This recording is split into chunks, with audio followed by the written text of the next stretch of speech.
These are actually kind of cute. Okay. What is this? And then there's a church in Platteville that donated some of the desserts that we have over here. And then a local family, I'm not sure where they're from, donates these little handmade turkeys. And I am in the liberal arts program with Southwest Tech and Nicolay. And I had a class that I was taking online, and one of the requirements was to do something for community service. And I've always wanted to do a free Thanksgiving meal for those in my community, and I just figured that'd be the perfect time to start it. So last year was the first year that we did it, and we ended up delivering 53 meals to those in Cuba City. Ava, can you come help me put these turkey cookies on the table? And Elijah, can you keep putting those grocery things over there? Yes. I start about 2 to 3 months before Thanksgiving. I start making flyers, and about a month and a half before Thanksgiving, I start giving them out to different businesses in the community. And from there, I go around asking the businesses if they'd like to make any type of donation. And I start posting on Facebook on my page for anyone interested, any of my family or friends. And we collect donations that way. But this year I went to almost all the businesses in downtown. I went to Quick Trip, to the daycares, and I'd say over half the businesses in Cuba City ended up making some kind of donation. And we had some churches in neighboring towns that actually donated desserts or gave money donations also. Today is when we do all the groceries. We get all the groceries organized. We get the desserts set out, the gift cards we stick inside. The fourth graders here in town, Mrs. Holmes is her name.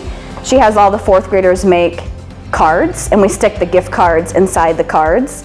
We do that. I get all the turkeys, the ham made at my house, and then we bring it over here in crock pots tomorrow. Each meal consists of ham, turkey, mashed potatoes and gravy, green bean casserole, corn, and then a dessert or two, depending on how many different desserts we have. And then every family that we deliver to, or every meal, gets a bag of groceries. And then sometimes we have like a meats and cheese, depending on how many. Last year we had some meat and cheese that we added to the bags.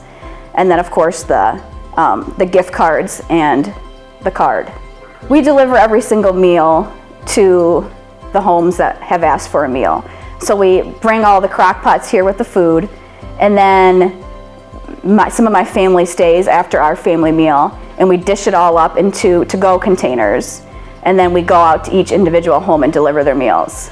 So like about a month before Thanksgiving, I go around to different businesses with a flyer, and it has all the information for what the meal includes and how they can contact me if they're interested in a meal.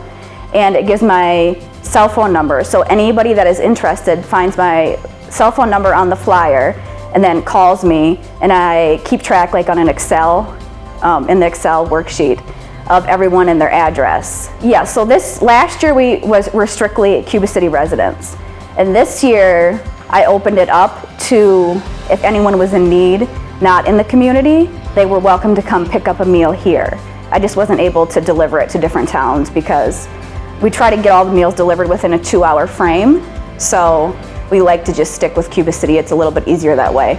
But I have some people coming from Platteville that didn't have a Thanksgiving meal, so they're gonna come here and pick it up. It's amazing. Last year it was so awesome to see the community come together. People volunteer to help in any way that I needed. And like I said, this year my kids are here. My niece comes tonight, and she likes to help box up the groceries, and she helps me deliver. And then my mom and sister are helping prepare the meals and deliver tomorrow. And then there's some people in the community that like to come help, that have reached out to me, and they come help bag the groceries and dish out the meals tomorrow. And then tonight I'll have my kids and my niece will go around to like an assembly line, and they'll fill each bag with like each of the items. It's touching. Last year as we delivered the meals, it was just amazing to see how thankful each of the families were. And last year, a lot of the families were not able to go anywhere because of COVID. So a lot of them spent Thanksgiving alone.